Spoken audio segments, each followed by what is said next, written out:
Hello, dear friends, all lovers of freedom all over the world. I greet you according to your time zone. Good morning, good afternoon, and good evening. Long live Mazi Nnamdi Kanu of Biafra land. Long live United States of Biafra. Long live the good people of Biafra. My people, in this video, you will learn a lot. So do not be in a hurry. Tighten your seatbelts and watch this video. Don't forget to comment. Don't forget to share this video and also give us a thumbs up. Thank you and God bless you. Let's go. I don't want to say anything until I heard certain things on this floor, and I felt that we needed to clear that.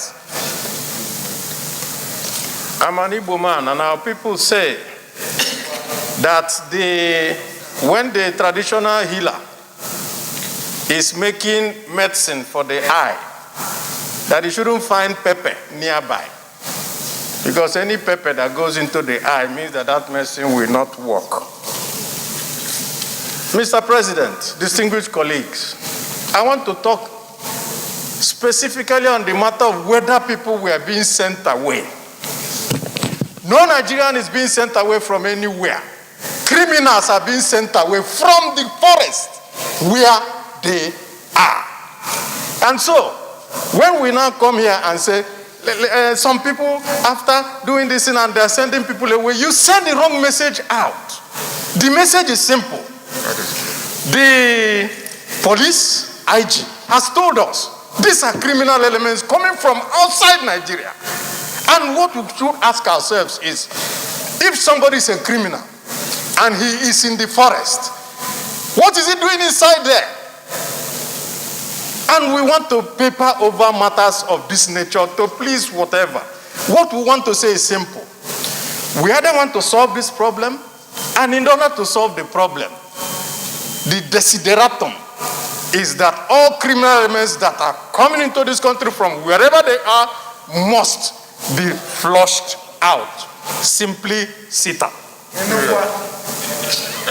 I would like to start by saying that perhaps the title or the caption of this motion should have been, instead of general insecurity in Nigeria, should be the menace of Fulani herdsmen in Nigeria.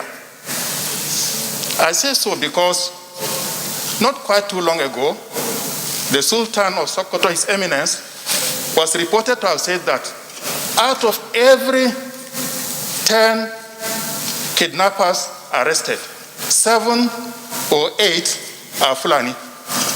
In fact, in my own local government, in the recent past, almost all the kidnappers, the highway robbers that have been arrested were all Fulanis. So, Mr. President, we must face this fact. Why is that so? It is because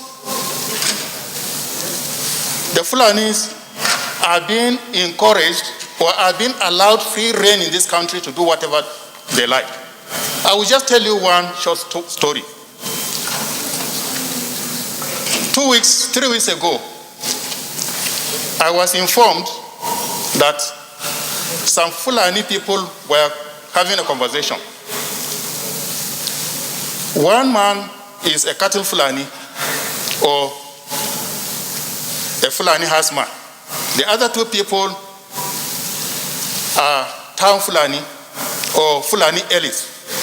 The Fulani elites accuse the cattle Fulani of causing insecurity in the country, or especially in our local government, because they had abducted, they have kidnapped a district head, they have kidnapped a prominent community leader. And the cattle Fulanis replied them, he said, we have not read, we are not learned, we don't know anything. The only thing we know is our cows and grazing our cows in the bush. It is you, learned Fulani people, that buy guns and give us and send us on missions. So, Mr. President, we must face this fact that these people are being supported in high places. It must stop. Thank you very much. Distinguished colleagues, let me in a group. Most of us know that people will say some of these people are not from Nigeria. Many people assert that we get people from outside the country. So I will advise that we stick to these criminal elements without calling Fulani, Fulani, Fulani, because Fulani is an ethnic group. They are not also spared. Many Fulanis are killed. So we need everybody on board in the fight to win against criminality. So I just want to guide us this way. Distinguished Senator Chimaroke Nnamani. Thank you. At this time. Mr. President, like my colleagues have said, we have a national crisis on our hands. And it's a national crisis that has been devoid of leadership, both politically and morally. And we must say it the way it is. We must say it the way it is. Mr. President, let me give you a little statistics. Between 2017 and May 2020, there have been 654 attacks, 2,539 killed, 393 wounded, 253 kidnapped, 16 raped, 7,582 homes destroyed. That is an analysis that has been done by a research firm that is based in Brussels on what has happened in this country. And I listen to us here. For us to be saying that they're not Nigerians, it's an indictment on our leadership. That people are coming into this country, they are maiming our people, they are killing our people, they are raping our people, and we are saying they are not Nigerians. And yet these are the same security people that we are now going to promote to be ambassadors of this country, representing this country. It's an indictment, and it's not acceptable. I represent a border community that's bordering some neighboring towns, neighboring countries. I went there over the weekend. The whole place has been destroyed by all these herdsmen. People's earnings, people's lives has been destroyed. People that are taking all these cattle away, they are doing it as a business. And these people, their own lives are being destroyed because somebody else's business, they say they are trying to feed their cows. It is upsetting. And we must rise up to this occasion. This country is at the precipice of a civil war or even falling apart, or of a failed state. So, Mr. President, I rise that the president needs to speak and calm the nation and talk to the nation. Mr. President, here we are. We just looking at what has just recently happened in America now. In 1 month, the president has passed over 30 executive orders. The president can pass an executive order banning open grazing, banning the criminality of carrying ammunition, guns and AK-47s when you are going. Enumerate all these herdsmen. There are actions that he can take immediately, but nothing is being done. I so rest my case. Senator Cole. No tribe should be mentioned. That is very correct and true.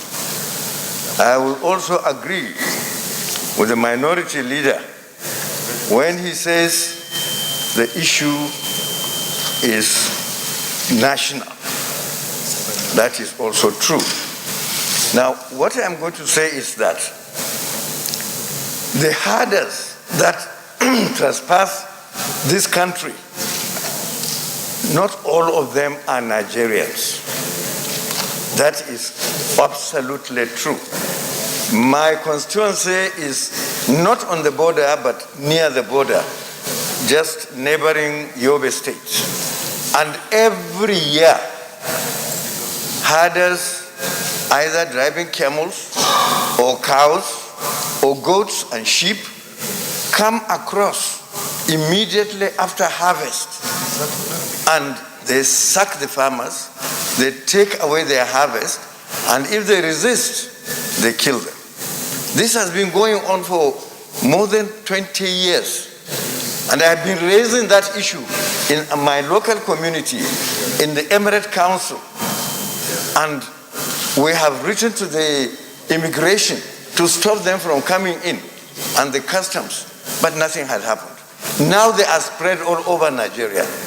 And I can tell you, sir, that I have seen a video where so-called Fulanis, I'm sorry to mention that, herders, were occupying a place somewhere, I think either in Oyo or Ogun or somewhere. And the video was indicating where these people grouped in one place, and the language they speak was French, because I understand French a little bit. So what we are supposed to do in this chamber is to find solutions, not to narrate stories of sorrows. So please, let us address ourselves to the solution. The people are already here, and they are spread all over Nigeria. So let's find a solution, either how to get rid of them or how to arrest all of them, because they are criminals. They have no tribe. Crime has no tribe. There are only two tribes in the whole world: good people and bad people. Thank you, Mr. Chairman. Thank you very much. Before it has a religious dimension, and that is Boko Haram. That is threatening the northeast, northwest, and the north central now. We have to rise to the occasion to get it done. The other issue to get at it is the governors that are negotiating with criminals and bandits.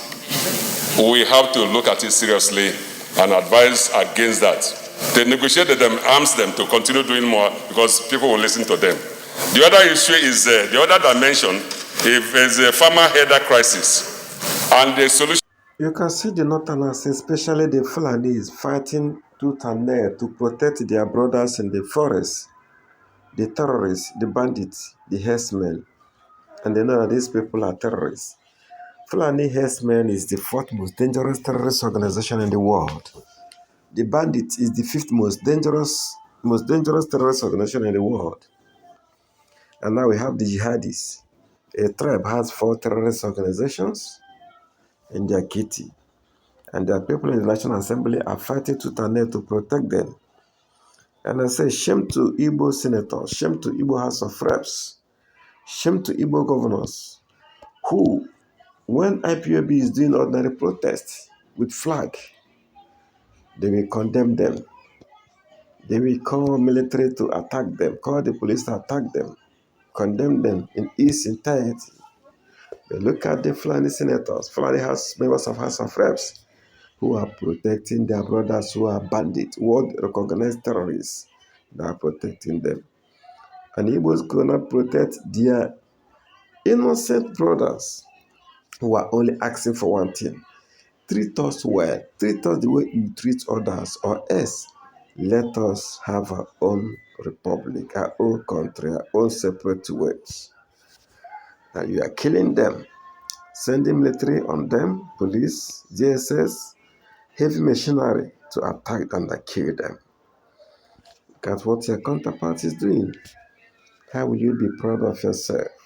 How will you be free now to come back to Igbo land at the end of your tenure? Because you're not going to be a senator for life, and you're not going to be a parliamentarian for life. You can't remain in the House of Assembly for life. A day shall come when you shall come home to spend the rest of your life with your people. What will you tell them? What will you tell them when that time comes? Are you going to say you are sorry? Are you going to say that the Fulanis bribed you to kill your own people? I pity some of you who don't have a sense of reasoning. I really, really pity some of you who are not ashamed of yourselves, who have caused much havoc, even more than the federal government is causing to their own people, the Igbos. I rest my case.